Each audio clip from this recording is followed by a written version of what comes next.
Hello friends, welcome to my YouTube channel. In this video I will show you how to insert yes or no list or drop down list of yes or no in Excel. Okay, so if you are using Microsoft Excel and you want to use that feature, so here as you see I have created this table: employee name, day of work, daily wages and salary.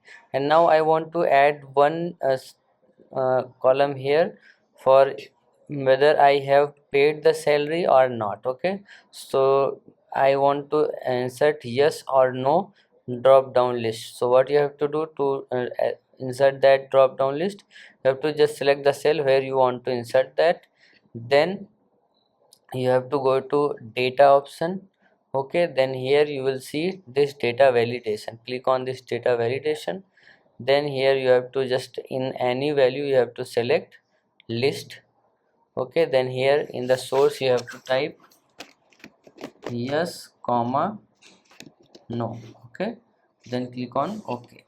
Now when you click on this arrow you can choose yes or you can also choose no. Okay, so like this you can add all the here. Okay, if I want to choose yes here, you can choose yes here.